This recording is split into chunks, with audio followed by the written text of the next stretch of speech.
वर्णिवेशरमणीय दर्शनं मन्दहासरुचिराननाम्बुजं पूजितं सुरनरोत्तमैर्मुदा धर्मनन्दनमहं विचिन्तये। असतो मा षड्गमय तमसो मा ज्योतिर्गमय मृत्युर्मा अमृतं गमय। ओम शांति शांति शांति। अस्मद्गुरु समारंभां नाथयामुनमध्यमां लक्ष्मीवल्लभपर्यन्तां वंदे गुरु परंपरा। આજની જ્ઞાન સભાની અંદર પધારનારા બધા જ ભગવદ્ ભક્તોને વેદાંતાચાર્ય પુરાણ ઇતિહાસાચાર્ય એમ.એ. ફિલોસોફી શાસ્ત્રી રાકેશભાઈના હિતપૂર્વક જય સ્વામિનારાયણ।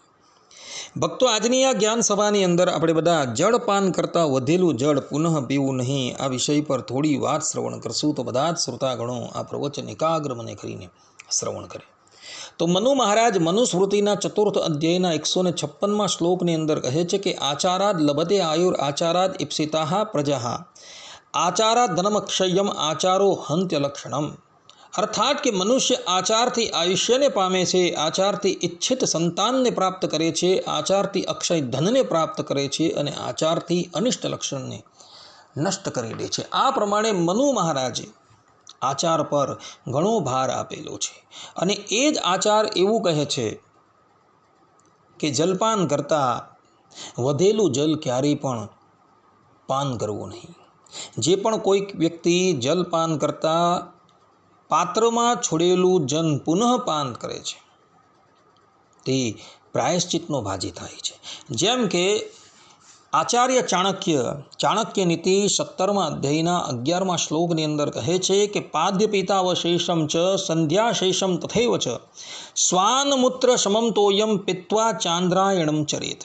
અર્થાત કે પગ ધોતા, સંધ્યા કરતા તથા પીતા બચેલું જળ કૂતરાના મૂત્ર જેવું અપવિત્ર હોય છે, તેને પી લેવાથી ચાંદ્રાયણ વ્રત કરવું જોઈએ। કેટલાક મનુષ્યને બહુ ખોટી આદત હોય છે, એવો બોટીને જ્યારે જલપાન કરતા હોય ત્યારે પાત્રની અંદર કેટલુંક જલ શેષ રાખતા હોય છે અને એ જ જલ એવો પુનઃ પાન કરતા હોય છે।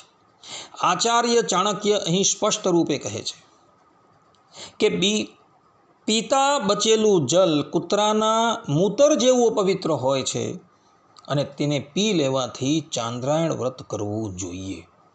માટે પીતા વધેલું જલ જે છે એ પુનઃ ક્યારેય પણ પાન કરવાનું નથી।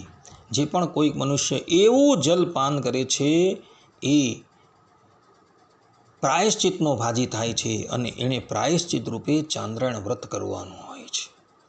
આજના વૈજ્ઞાનિકો જે છે એઓ પણ સ્પષ્ટ રૂપે કહી રહ્યા છે કે બોટીને જલપાન કરેલું હોય અને એ જલ પાત્રની અંદર અવશેષ રહી ગયું હોય તો એની અંદર કેટલાય બેક્ટેરિયાઓ પ્રવેશી ગયેલા હોય છે અને પુનઃ જો એ જલપાન કરવામાં આવે તો મનુષ્ય રોગનો ભાજી થાય છે। આપણા ઋષિમુનિઓ સમયની પેલે પાર જોનારા હતા।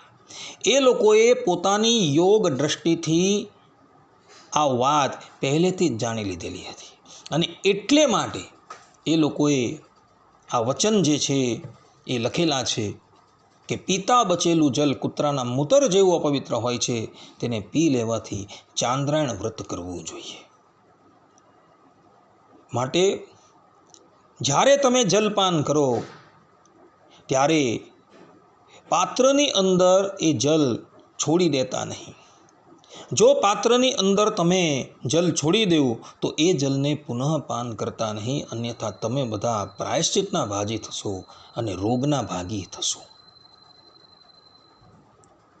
કોઈક વ્યક્તિ એવું કહે કે ભાઈ અમે પાત્રની અંદર જલ લઈને એને બોટીને પાન નથી કરતા પરંતુ ઊંચેથી પાન કરીએ છીએ, તો શું આ પ્રમાણેની ક્રિયા પણ પ્રાયશ્ચિતની ભાજી થાય છે? તો એઓને કહેવાનું કે ના, એ ક્રિયા જે છે એ પ્રાયશ્ચિતની ભાજી થતી નથી।